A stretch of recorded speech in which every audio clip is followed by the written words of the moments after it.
Hey everyone, I'm here to talk today about the Roamix camera that you see on Facebook.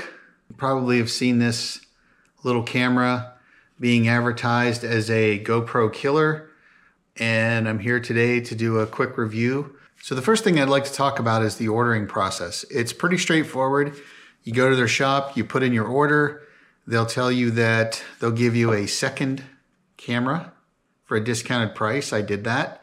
So 2 cameras cost me $100, and they'll upsell you 2 extra batteries for another $25. So the purchase that I made was 2 cameras for $100 and $25 for the additional 2 batteries. And I did that. And what I found was I got my card charged and I got an email confirming the order. And then about a week later, I get an email talking about how it was shipped. It's coming from a location in China. Another 10 days after that, I got an email stating that it was in Bloomington, Illinois. And then another couple days after that, I got a package from Cucamonga, California with a hazmat sticker on it that was wrapped in saran wrap or plastic wrap. So the packaging was a little sketchy looking, but I did get the product after a few weeks. So this is the packaging that I got. It looks like it's seen better days. It's a little squished and scrunched up. I got 2 boxes that look like this, and it came, like I said, after a few weeks. And on the back, it talks about 4K, 90 feet or 30 meters for submerging in water. It supports a 64 gigabyte memory card. It also does Wi-Fi for connecting with the app on your phone. Uses H.264 video compression. So the first thing we're going to talk about is the accessories. There's a ton of them. You get a lot of thumb screws. You get a waterproof camera case. You get a little booklet. You get a cloth to clean it off. You get a bunch of attachments like this one. You can attach it to a mount and be able to snap the camera inside there. Here's a bike mount. Here's another kind of bike mount. So again, a strap. All kinds of accessories come with this camera. I would say for the $50 you pay for this thing, just the attachments alone is probably worth it. Okay, let's talk about the camera and the batteries. So the camera itself is very simple. It's extremely light. To be honest, I think this feels like it came out of a cereal box almost. It feels like I don't know, a kid's toy that you would get like in a Happy Meal or something like that. It feels that lightweight, cheap sort of material. And again, at $50 for all the attachments and materials, I mean, I don't know if I expected a whole lot more. The batteries are even lighter. They feel extremely light. You can see the sticker on the side is already coming off. I haven't even used it yet. It comes with a charger that you can hook up with the cord, and it flashes red when they're charging and blue whenever they're not, meaning they're fully charged.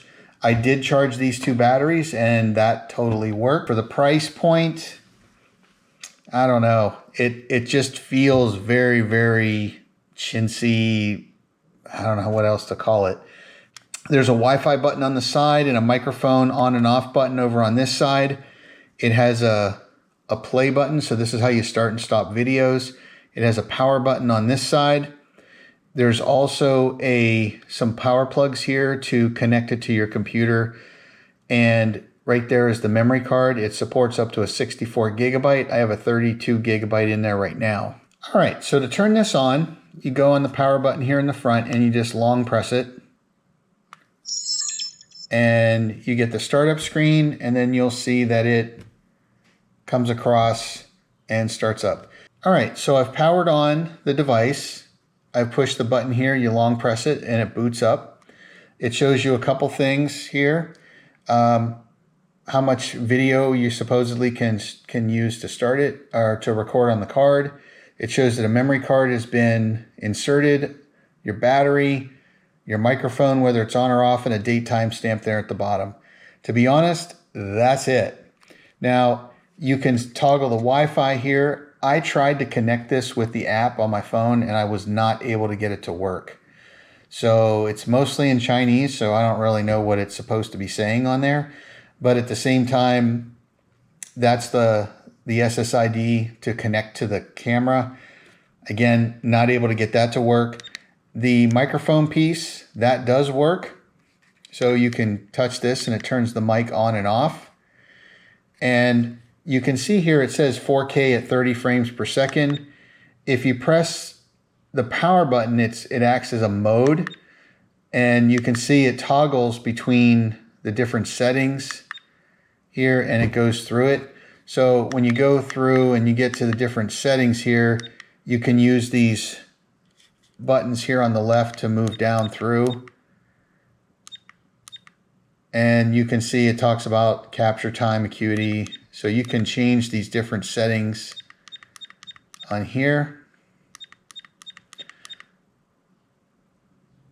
And quite a few, right? So I can hit push the OK button right there. I had this set at 4K, 30 frames per second, and you'll see once we get to the computer how that actually shows up. And then you can press the power button again on mode, and that will take you back to here. So there are some settings that you can set on this camera.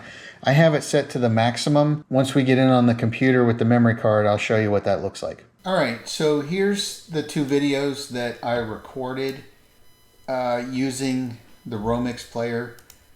The first one here, you can see that the resolution is pretty grainy.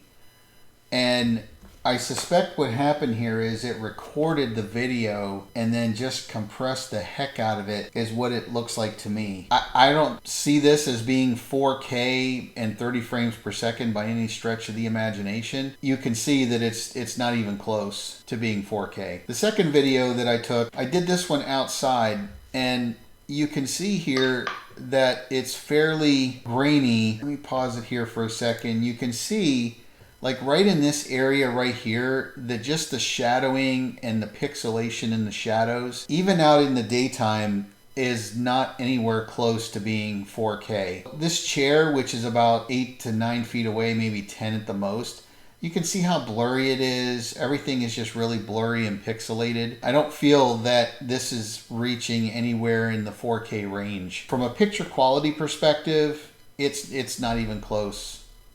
All right, so there you have the review of the Roamix 4K camera. Hopefully that was informative enough to let you know that I think that if you want to have this maybe to give to your kids or something like that for them to get into doing filming or something along those lines, that's probably what this is good for. I wouldn't use it for anything other than that. The video quality just isn't there, but you do get a ton of accessories, so that is a good thing that you can use with pretty much any GoPro camera. It uses the same kind of mount. Outside of that, do not recommend the Roamix, and I think your money is better spent elsewhere. Thanks for watching. Hope you enjoyed it. I'll see you on the next one. Give me a like and subscribe.